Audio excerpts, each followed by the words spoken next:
Hello everyone, my name is Ashton and welcome back to my cozy corner of YouTube. Tonight I'm adding to this sushi themed sketchbook spread using my trusty Arrtx acrylic marker sets. It is less noisy in my basement room today because it is cold again in Canada, so there's not going to be any loud AC noises, which is super great. In this video you could expect one of my usual voiceover Chatterbox sessions, maybe for like half of the video I'm feeling, and then we will get into just drawing. With like the satisfying marker noises and some cozy music to keep you all company. As always, timestamps will be in the description. Alright, let's get drawing. So getting into the drawings on this spread, you'll notice if you watch any of my other videos, that this is the first time I'm doing backgrounds. So I was hesitant to do a sushi spread because obviously there's a lot of white, and I didn't think it would stand out enough against the paper to make it a good like punchy spread. But then of course I decided to use a good underpainting color and just give them each a little star to stand out against like they deserve.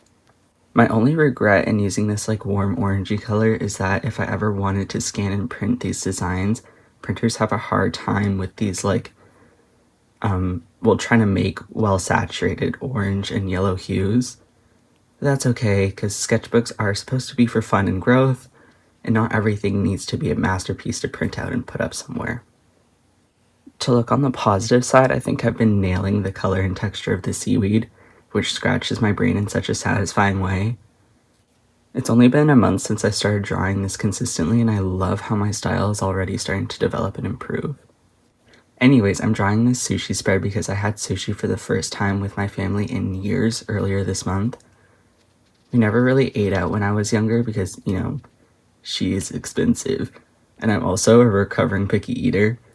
But I was super happy that the sushi we ordered was so yummy and so beautiful, so I just had to dedicate a page. I also forgot how much I love miso soup. I actually found a recipe and have made my own since. One of my goals this summer has been to like get better at cooking. So when I go back to school, well, I won't have a proper kitchen because I work as an RA, so I live in the dorms on campus, but one of my close friends is just like a 25-minute walk away, and her place has an amazing kitchen, so I plan to leech off of her for the year pretty much. Yeah, given this summer goal, I hope that with every new thing that I try to eat or cook, it continues to inspire me to draw, and then by drawing them, it inspires me to cook something new again. So like a positive feedback loop of awesomeness. So if you see a lot more food-themed spreads from me in July, you know why. If you guys have any beginner recipes, I would love if you left them in the comments for me to try and maybe even draw, and I'm sure anyone else who comes across them would find it so lovely as well. Anyways, on a completely like different note, getting back into the drawing, I think one of the problems with me returning to spreads after some time is I think you'll notice that the newer drawings are quite a lot more vibrant, and I think I just sort of forgot what kind of colors I was using on the other sushi, so those kind of stand out and pop a lot more than the others, which isn't an issue, and I think also my style has changed slightly since first starting the spread, but I do like when things kind of are cohesive, so I think that's just kind of the danger that comes with the way I've been doing things.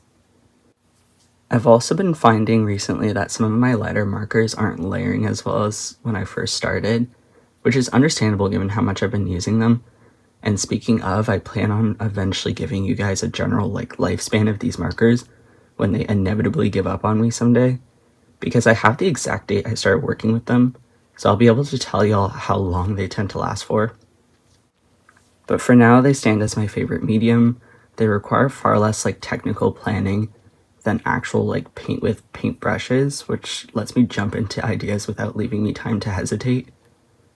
Before these markers, I never really considered how a medium can be suited for an artist's personality. Like maybe a true match is not how good an artist is at producing quote-unquote nice art with the medium, but instead how the medium like intrinsically matches the artist's personality and the way of, or their way of doing work to evolve their art process. For me, acrylic markers are my perfect match. Before, when I was using simple mechanical pencils, I would let perfectionism win by completely erasing and sometimes abandoning an idea if I didn't like it on the first try, and ultimately like didn't create anything. But these markers force me to commit to creating while still allowing me to correct the small like misadventures, I guess you could say. so that I'm not too intimidated to make a start in the first place. Maybe as I grow more confident with my art, I can move on to other mediums because I truly am a serial hobbyist at heart and want to try out so many things. But yeah, for now I'm in a committed relationship with these markers. Alright, this is kind of getting weird, so I'll leave you all with the cozy music.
Thank you for watching all the way to the end. It truly means so much to me. Don't forget to like and subscribe if you liked the vibes. I post every Wednesday and Friday with an extra short on Monday, so I'll see you on Wednesday. Bye!